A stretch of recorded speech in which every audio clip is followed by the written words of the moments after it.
Hello YouTube, this is Morgan, Airspeed Prime here with my next Voltron video. This one's going to be my review for Voltron Legendary Defender Season 7, Episodes 8, 9, and 10.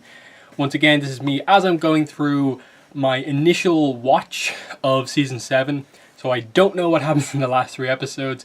Once I finish recording this, I'm going to watch the next 3, upload this video, and move on to actually covering those 3 in the video. So that's what you have to expect from my channel. But anyway, these, I suppose, third quarter of the season, I really like the second part of the two-parter as a way to, I suppose, cover what Earth initially did to defend, and it was fairly dark initially to find out that, like, did they kill Adam in that opening sequence?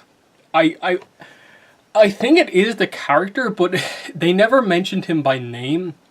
But then later on, Shiro found out that Adam died, so they never fully made that connection. But I think, based on character designs, it is a case that Adam died in that initial kind of dogfight against him, and that effectively the Admiral, in disagreeing with Sam, sent in the wrong ships, the wrong fighter pilots, and got them all killed. Which is even worse given what happens in episode 10 and the reveal that she's actually switched sides and basically leaked the plan to Semdak. So I really didn't expect that reveal come the end of the season, that come the end of this group of episodes, that they go that far with her. I get they were trying to make her dislikable in that the characters that you care about are kind of, for the most part, disagreeing with her on basically everything, and that she's being way too either cautious or aggressive and isn't really agreeing with the best way to go about things. So I don't really know what to make of the character. I assume she'll probably be killed at some point doing something that Semdak doesn't like, and that'll be the end of the character, and it's just that the heroes have to deal with what she did kind of selfishly. But yeah, killing off Adam like that, I think there's going to be a lot of people who don't like that. Based on the initial reaction to the Shiro Adam reveal from Comic-Con, people are not going to like that. I think that's exactly what a lot of people, in terms of like, oh cool, there's going to be, they're basically going to be showing a gay relationship on the show. People actually wanted to see it get explored in some level of depth, and so is it really just that scene from the first episode and that's it? Looks like it for the most part, and then Shiro's reaction to finding out that he's dead. There's always the chance with backstory to kind of cover it a bit more, but personally, I'm fine with that, because it's the story that they went with for the character that ultimately, like, the romance for him isn't really a huge part of his arc, given what they wanted to do. I would have liked to have seen it developed a bit more, but I'm also happy that they at the very least made it fairly surface level, made it clear that here's his relationship. It didn't end up working out, but they were actually close at one point. So it's one of those ones where I think people wanted it to probably be more super out in the open and just like the show screaming about it, but it almost works out as better representation that it was just this.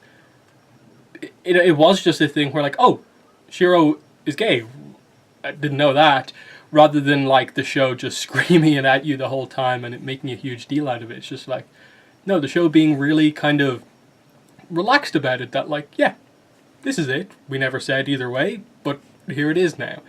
And I'm pretty okay with that. They didn't just, I suppose, reveal it off screen or anything like that. They had a scene, 2 scenes borderline, and there's still potentially the opportunity to do something with it going forward. But you know, I think given that you'd already have like a group who'd like basically decided they're shipping this ship, all of a sudden when they see the actual content for it, I think there's going to be a couple of people who are fairly annoyed, potentially feeling like they were led astray, because they kind of went fairly hard at Comic-Con about it, in terms of like just surprisingly open about that notable kind of spoiler in a way. But yeah, I suppose beyond that, there's much more to the episodes than just that. We got to meet Veronica, Lance's sister. She's also part of the garrison. Very, very capable, interesting character. I like that they gave her a bit of focus. Because I was a bit worried that we're suddenly gonna like start heavily characterizing this other kind of group of cadets. And we got to know a little bit about them, but I like that sort of Veronica was like just the main one of them, and the others are very capable, of course. But that's for the most part about it. And Veronica was just kind of our kind of insight into that sort of generation of cadets. You got to see, of course, Lance, reuniting with her, his whole family. You got to see the contrast with like Paige having to have a reunion, Lance to have a reunion, but then Hunk not having that because his family are still out there. And I suppose this is the Hunk arc that they've kind of been teasing a little bit. I don't know if it's just what we got here, the little bit of flashback and setting up Hunk for, I suppose, one of the first times in the series really just deciding that, look, I'm going to go against orders. I'm going to get my family back. And this is him doubling down on that. I really like the scene with Keith where he kind of walks in. Clearly something's on Hunk's mind and Keith is just like, okay, I'm the leader. I've got to do this. I'm not good at this, but I'm going to try. And initially it seems like it's not working and Keith goes to walk away and then suddenly Hunk's just like, says it all out. And I like that Keith just kind of said, in a way, like, you're the one I've been most impressed with during all of this. And that because you are the scared one, but it never, for the most part, gets in the way of anything. The fact that you keep going on despite having such a clear weakness, in a way, makes you one of the strongest paladins. And it's something that really kind of drove Hunk to do what he did throughout these episodes. Again, it ended up being a big team thing rather than just Hunk specifically, but they've done an okay job this season, I think, of giving Hunk some moments of just, in the episode 5, I think it was. I think just before that, they gave him the scene where he kind of unlocked the kind of turret, like a portable turret part of his blaster and so on. And that was pretty cool to see. But yeah, just seeing how effectively Earth was just completely taken over. The only thing that they didn't manage to take over was the Galaxy Garrison headquarters, which was inside the shield that they made. And that was their only plan, basically, was to basically outlast them within the shield. They had to basically give up the rest of the planet. That's how bad things were. And just wait for Voltron to return. And again, it was dark. Seeing all the pilots at the start killed off, the immediate idea of like, all of humanity is basically slaves now because Semdak is building these kind of weapons which are revealed to be the cannons that we've seen previously. They're building it up well, that this is a very concentrated attack. Semdak is our main villain and he comes across that way. When they were talking to that kind of AI version of him that they made to find out about his tactics, that was really interesting because I think they characterized Semdak the exact way I predicted them to, where he would go about initially taking it over by basically saying that, look, this is not a particularly advanced race, but they are like sentient and kind of clever. But what that also means is that they care about the people that they care about so much that they'll be willing to make certain sacrifices, or they'll be willing to sort of give up easier. And he definitely, as we can see here, targets that. And I suppose that leads into basically the Paladins returning. So they're in the solar system. They drop the lines off in Saturn because they get the reports that obviously, logically, if they bring the lines there, they'll be immediately forced by threat of killing people to hand the lines over. So them just taking the lines out of the picture before Semdak can even say anything immediately takes like a huge trump card that the villain has.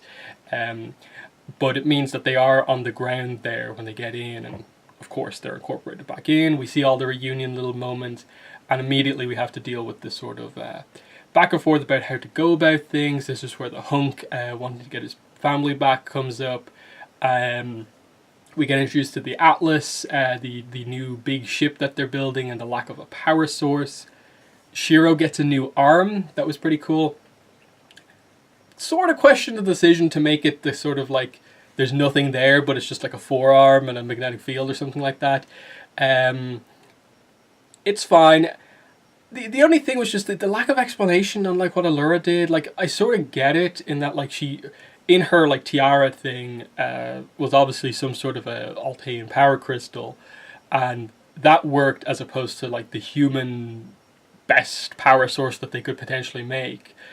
I'm not really sure what they were trying to get at with it, because like it seemed like the human power source was like doing something to Shiro, but the other source sort of helped him in some way.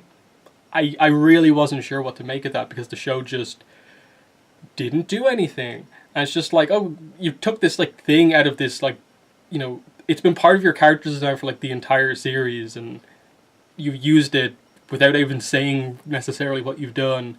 I assume it'll come up later, because I think Shiro is going to have to, you know, really step up going forward. He has the arm now. He seems to be fully healed, so he should be able to get back into action doing something. So hopefully they address that as we go forward.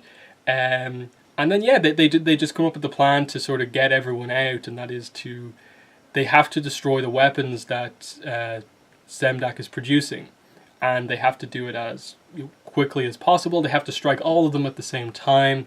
So they bring the lines back, and one line goes after each cannon, and then the 4 ships, the 4 recruits who can fly the the good technology ships, they'll go after the 6th one. And obviously we end episode 10 with Voltron being split apart by getting hit by all of these blasts at the same time. And it borderline looked like they were about to like destroy Voltron. You could almost see like Voltron cracking, but instead it separated the combination. And then that was when the reveal came out. So shocking stuff. I'm eager to see where they go with it. Sorry if this was really, really quick, but again, I had to like eat and stuff like that, so there's a little bit of a delay since I watched the episodes and recording this video, but I like where things are going, and I'm really excited for the last 3 episodes. So that's been the video. Thanks for watching, and bye.